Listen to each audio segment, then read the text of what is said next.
here comes the boogeyman. Don't let him come too close to you, he'll catch you if he can. Just pretend he isn't really there. You will find that boogeyman will finish in thin air.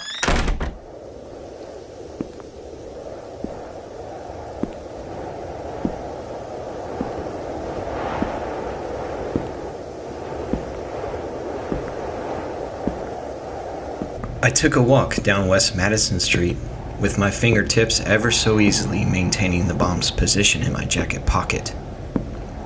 Night was already approaching, but my day was just beginning.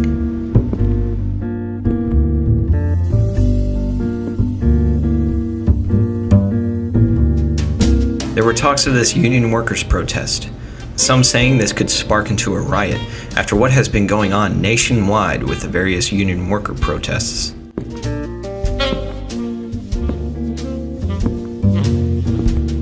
Took a walk out in the fence. Had to talk with a man about some cans. He asked me, what's your flavor? I said I need a favor. I'm a little short of caps, but I'm a good neighbor. I heard people shouting from across the streets nearby. Some chant, I couldn't make out every single word, but their goal was to attain an 8-hour working schedule. Policemen quickly pacing from street corner to street corner as the moonlight towers illuminated their strides and their black coats. I had no interest to join such possible protest antics. I am not even working in the factory. So instead, let me tell you what me and Charlie have planned tonight. You could show me what you got if you're feeling lucky tonight. Diamond City, yeah, it's my thing. Before I get too into our plan, let me confess. I am a member of a Chicago gang. I won't tell you what gang. I won't tell you our weapons supplier, nor will I tell you our booze runner. Instead, just know we come in numbers. You mess with one of us, within 3 days, you, your family, and your friends will be begging on the other side of the barrel wielded by our executioner. Unless, of course, our boss wants to practice a few of his torture techniques. If you don't believe me, just wait until you see what happens to Chester Campbell tonight. Kick it up a notch. We can put it on the griddle. Better get it while it's hot. I'll meet you in the middle. You can show me what you got. If you're feeling lucky tonight. Ooh. You see, Chester Campbell, he really pissed us off one night as he and a few of his union workers who are secretly in Chester's gang decided to steal from our boss. They stole gold and several other riches. And worse yet, they shot his wife as she was the only one home at the time. Of course, our boss was the intended target. Luckily for him, he was out fishing with his son on Lake Michigan. Chester Campbell hasn't taken the time tonight to join his fellow gang union workers in this protest. Shows how much of a leader he is when he doesn't go out there and support his own gang members. The union workers and his gang, yes, they still get paid dirt money, but a little bit more money in their pocket, a little bit more tranquility in their life. Perhaps if the leaders actually supported the union workers that were in the gang, maybe this gang would actually outsmart ours. But as of tonight, the union workers that are in Chester's gang, they're going to be taking a pay cut, and it's starting tonight. Good to be a good neighbor. I met up with Charlie. He was already at Chester's home. He was leaning on a corner of Chester's house, and I could smell Charlie's cigarette smoke drift into my nostrils, and the cherry of his cigarette lightly casting a warm, inviting light on his face, almost to confirm the approval of what we were about to do. Hey, Charlie, are there any of his union worker guards inside near the front door? Charlie looks through the window just to reconfirm, since he has a better angle of the inside of the house than I do. No. Guess where they're all at? He asked jokingly. Me knowing that all of his gang union workers were just outside McCormick's factory, trying to achieve the 8-hour working schedule. I laughed and said, "Perfect timing on your part, I must say." Charlie was the one who ran this plan past our boss. Our boss was quick to approve of this plan, probably out of pure vengeance, honestly. Charlie looked at me and asked, "You got the bomb, or you just happen to see me?" "Yes, Charlie, I'm just very happy to see you." "Just kidding. I have the bomb." "How many rounds did you bring, Charlie?" "A baker's dozen," Charlie says to me. "Well, here, take another 12. I brought 36. 36? Why?" Charlie asked me. "Well, we don't know what might happen later. You know, the whole protest could turn ugly. But I do know that there are way less out there tonight than compared to earlier today," I reassured Charlie. "Okay," Charlie said. "But remember, if we can, let's make sure Chester knows this attack came from us. Unless he pulls out a gun and it's aimed at your head, yes, pop some shots at him. But most likely we can immobilize him and make him suffer." "Sounds great to me, Charlie. I brought the brass knuckles tonight, too. I haven't used them yet, other than to tenderize my steak," I said to Charlie, jokingly, but still acknowledging his directions. I knew I could trust Charlie. Me and him have done a few jobs before. But taking down Chester would really make our boss happy. In fact, it would nearly give us control of the gang if this all goes well. "You ready?" Charlie asked me. "Yes, let's get in there," I reply. "Okay, I know he isn't downstairs. I saw the right second-story window light up about 20 minutes ago. That's our best bet on the location. More than him in there, though. I heard him talking to somebody." "Could be his wife," I said to Charlie. "He doesn't have kids, I know that," Charlie says. "Either way, he would never give his guards any weapons." "Why not?" I asked Charlie. "He wouldn't trust any of the union workers. He knows how desperate they are. You wouldn't even give a man like that a weapon while you sleep." "Oh yeah, that's a possibility, Charlie." "Okay, game face is on," Charlie whispers. We approach the door smoothly, not trying to attract too much attention, but also not trying to act too relaxed either. Charlie tries the door. It's locked, obviously, but it was worth a try. Charlie then smears the left side of his cheek on the wooden door to listen. "Sounds like some water is slushing about."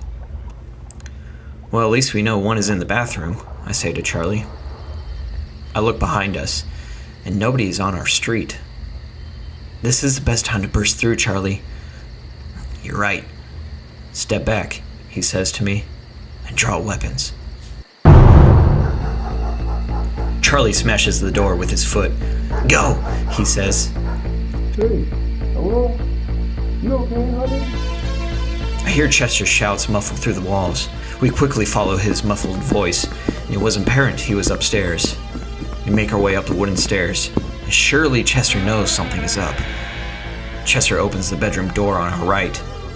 Chester tries to shout, but Charlie is quick to mask his voice and not to make the decision to shoot on sight. I rush in, and I wrap my arms around Chester's ankles, and I pick him up. Meanwhile, Charlie wraps up the top of his body. We wrestle Chester to the ground. I feel him trying to kick and squirm in my grip. "Get something to knock him out," Charlie shouts to me. My eyes dart around the room, and Chester, still flopping around like a fish in my grip. I find a huge block of ice on a nearby desk, with bits of it crushed and put into a metal bucket. This will do the trick, I say to myself. I pick up the ice block. I'm sure my hands would normally start generating a stinging sensation by the sudden touch of ice, and the goosebumps would start to form on my arms. But my adrenaline was pumping so much, I didn't even notice. Charlie looks up at me. I align the ice block with Chester's head. Charlie quickly moves out of the way down to Chester's feet, and he uses his ankle to try to keep Chester's head in one general spot. "Just one hit," Charlie shouts at me. I let go, and I drop the block of ice. The block seemed to fall in slow motion. The thud of the ice against Chester's skull reverberated a sound that could have shaken the entire planet, and the breakage of ice scattered and slid on the wooden floor throughout the room. Upon closer inspection of the ice particles, blood from Chester's head mixed with the ice, and the warm blood quickly dissipated the crushed ice shards. All went silent. Chester laid still. Moments passed. Probably only a minute went by, but it felt like an hour of just us looking down at Chester's body. "He's still breathing," I said to Charlie. "Okay, good," Charlie responded. "He was calling his wife, you know," I said to Charlie. "Yeah, I know," Charlie says with a smile. Charlie stands up quickly. "Oh, honey," he echoes throughout the house. "The real man is home." Charlie walks over to the door adjacent from the room we were in. He slowly opened the door to what I can assume is the bathroom. The lights were off. It was pitch black in there. "Careful, Charlie," I say quietly. He quickly pushes the door forward towards the wall. I hear sobbing and Charlie shouting, "Come here." Charlie emerges from the darkness with Chester's wife, Charlie's hand gripping Chester's wife's hair as he shouted and acted intimidating. "Well, we all have come full circle now," Charlie says. He throws Chester's wife down towards the wooden floor, her legs buckled beneath her. "Any last words for your sorry, bloodied husband?" "No? Oh, okay, yeah, I didn't think so." You could assume Chester's wife's head nearly exploded all over Chester himself, as blood nearly camouflaged Chester's face. Chester wakes up either due to his wife's contents splashed onto his face or the sound of Charlie's gun going off. Chester slowly wipes away the blood from his eyes. I see Chester stare intently at me. Honestly, I was lost for words. But Chester wasn't. Chester said to me, "You will get what is coming to you. I can guarantee it. There is no running from it. My men are just that damn good." Chester concluded his quivering speech as he internally tried to cope with the traumatic events that just unfolded onto him.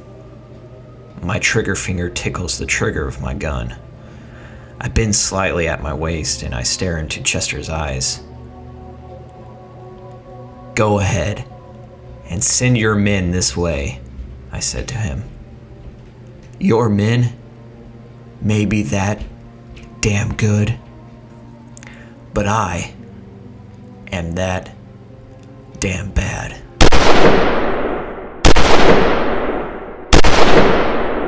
Chester was no more. I look over to Charlie. Charlie paces over to the front window and looks out. "I don't see anybody," Charlie says. "Good," I say back. "We will bag up the bodies and get some of the horses and ride them deeper into town. And you know the rest." "All right," Charlie acknowledged. "Saddle up, cowboy."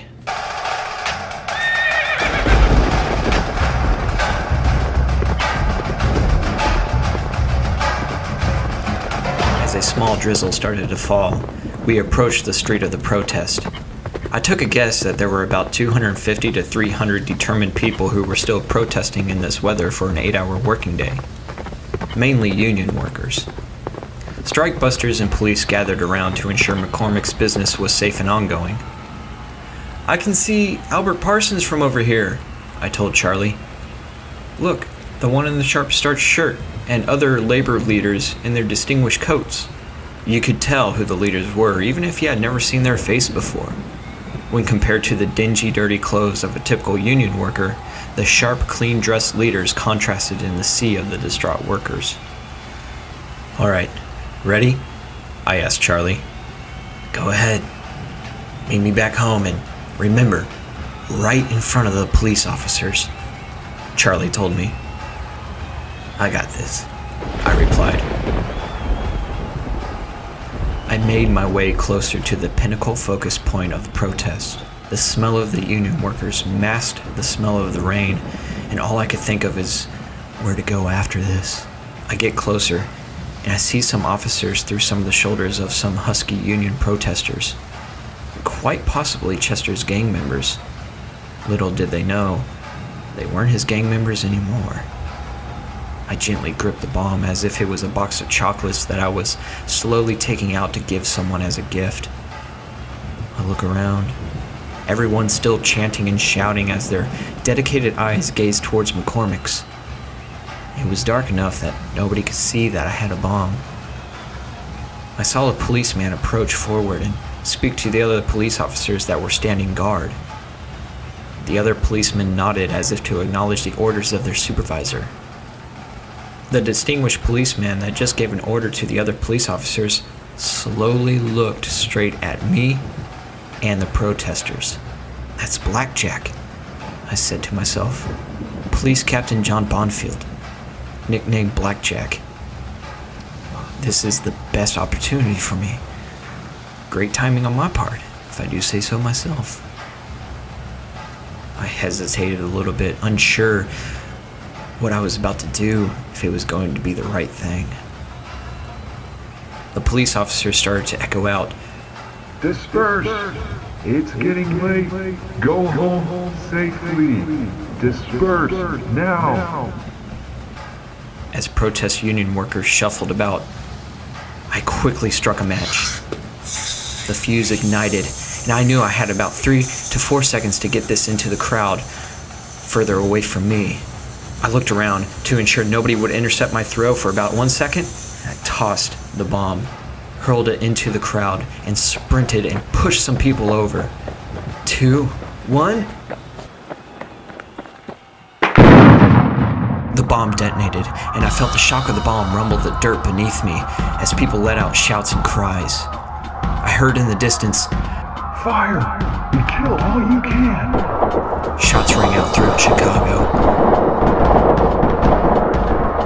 I was about 70 yards away at this point, and I thought I would hear bullets whizzing by me, but I suppose the bullets were caught inside the many bodies of the union workers who were protesting. As I ran home, some people were looking out their windows, and some just outside the front door of their homes. They asked me what all the commotion was about. I replied, "Oh, you guys didn't hear? Coney Island is free for a month now. Everyone, start heading to New York." I ran inside my home, shut the door, quickly got away from the door and windows, just in case somebody decided to follow me home and shoot at my house and pierce the wood or the glass of the windows. I could smell cigarette smoke already. Charlie's here. I walked into the living room where Charlie was sitting. "Dump the bodies in the street, Charlie?" "Yeah," Charlie said to me. "Your plan worked brilliantly, Charlie." As soon as I lit the fuse, I got the hell out of there, and sure enough, the police did start shooting. Much earlier than I thought, though. I was anticipating catching a stray bullet or having an officer come around the corner just to shoot me dead. Charlie looked up at me with a grin.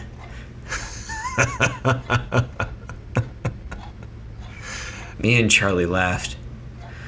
That will give those union workers a bad name, that's for sure. I don't think they're going to get their 8-hour schedule. Back to the old grind for about a 12 or 14-hour shift. "We'll consult the boss in the morning," Charlie said to me. "Get some rest. Got a big day ahead of us." "Screw rest, Charlie. I'm starving. I'm making some eggs and hash browns. You want some?" You make my blood pound faster. You make the rain fall harder. You make the room spin round as I stand real still. I directed a man named Jack to take care of the gang as I made my way down to Tennessee several weeks ago with my wife and son for the Scopes trial. My son is very interested between the clash of religion and evolution in class. I'll get to that in a little bit, but what I really wanted to talk about was America. America is changing rapidly over the decades, and since I've been the leader of my gang for well over 35 years now, I feel it is necessary to let the other young and ambitious men take my role of leading the gang. I myself have inherently invested so much time in politics since I am such a prominent figure within my gang, humbly speaking. Regardless of my involvement within politics, I am still staying under the radar. Something about keeping your enemies closer has benefited me all this time. But now more than ever, this day and age is quite interesting. So for an example, a man named John T. Scopes, who was substituting a classroom full of high school kids, taught human evolution. However, teaching evolution in a Tennessee state-funded school goes against Tennessee Butler Act. So this gentleman, John Scopes, was put on trial. So why am I here to see the trial take place? Well, you see, I have always had an interest in eugenics. I always found it interesting and worth looking into. However, it can certainly be pushed too far. I wouldn't be surprised in the near future if some man wanted to take over the world and reproduce people that inherited a certain trait, like blonde hair, blue eyes, for example. Well, anyways, over my years of dealing business with people who are willing to take out others around you for reward or perhaps promote themselves to a leadership position in a gang, I have learned that people are willing to adapt and overcome to pursue their desires.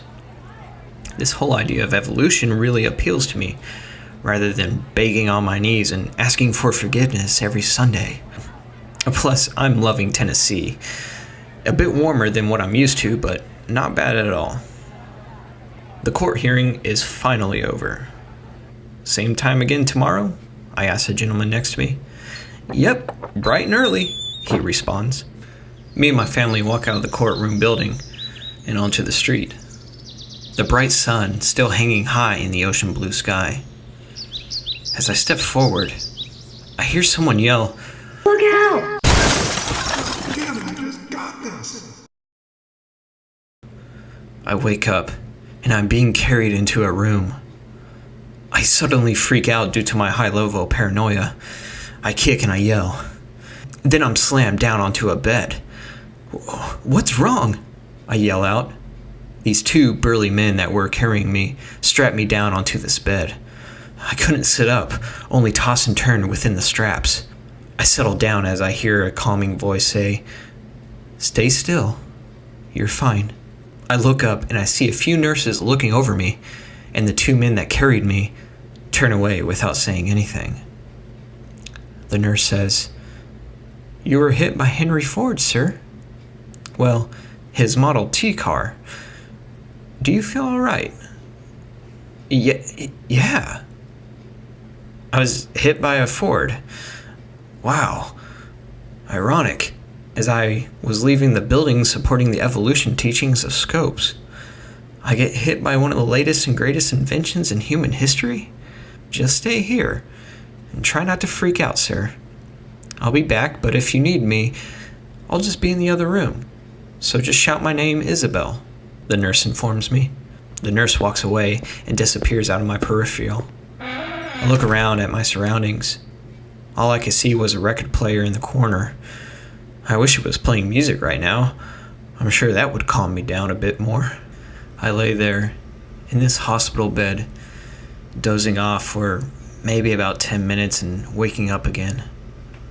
This continued several times, until suddenly I was awoken by a large bang. The first few seconds after were silent, but then I start to hear yelling. I hear in rapid succession bullets being fired and piercing the concrete walls and the metal hospital beds in the rooms next to me. I know that sound from anywhere. That's what we call the Chicago typewriter, or a trench sweeper, a Tommy gun. More bullets being fired into rooms nearby. I try turning my head, but all I can see nurses in their white clothes running through the hallway. I I then hear knocking on some doors down the hall, and men's laughter, not fitting with the public response of horror and cries. I hear a door across the hall thrown open. A few moments go by, and I hear, You're not him. I look around the hospital room. Nobody was in here with me. Who are they looking for? Can it be me? Who is this? Then all goes quiet. I hear a voice call out behind the door. I think he's in here. I peer over to what could be my inevitable death. I see a few men enter the room, some in blue pinstripe suits and some brown, all wearing hats, typical Chicago gang clothes.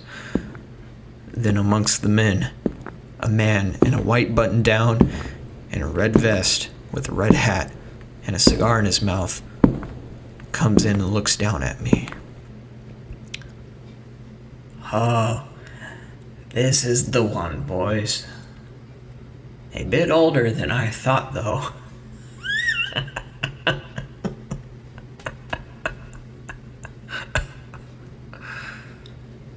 The man motions the men to get in the corner of the hospital room. The man pulls up a chair next to my hospital bed with an excited yet childish look on his face. It may have taken us a while, but we got around to our orders to take you out. However, we were told not to kill you on sight. Instead, make you suffer. Moments later, I see my wife and son being brought in. They were both blindfolded carelessly, the band covering a large part of their face. Yet, I could tell it was my wife by the bright blonde hair she has, and my son with the nose and the mouth that I recognize. It was confirmed as the man in the chair gets up and rips the blindfold off them. Honey, listen to my voice. I love you guys.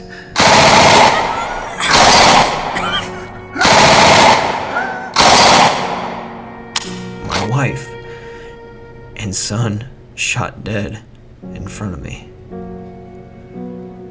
The blindfold on my wife was picked up off the floor, already soaked in my son and wife's blood. It was then shoved into my mouth, and all I could do is yell in a muffled tone.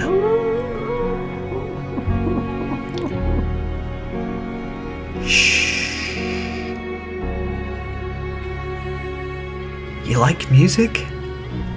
The man looks over to the guard in the corner, and the guard looks at the record player and finds a record nearby to play. I heard policemen shouting across the hall, and they have a canine unit with them. They're going to be coming into this room any moment now. How much is that doggy in the window? The gangsters look over to one another. They're ready, their guns drawn towards the door. I wish there was a way for me to warn the police officers, but any sound I make is just muffled. Put your hands up!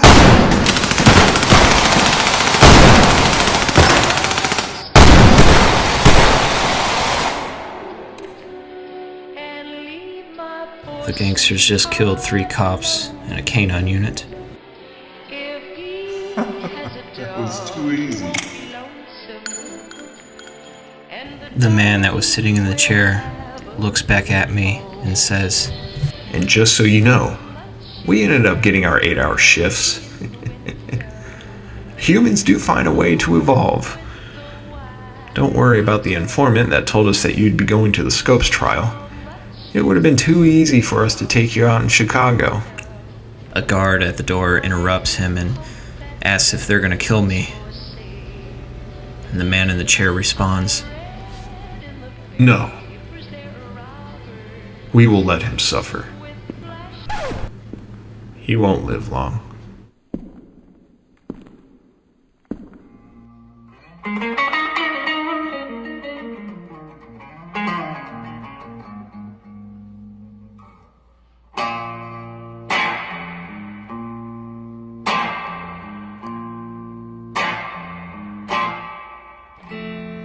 Can't trust a cold-blooded man. Girl, don't believe in his lies. Can't trust a cold-blooded man. He'll love you and leave you alive. There's one thing you must understand. You can't trust a cold-blooded man.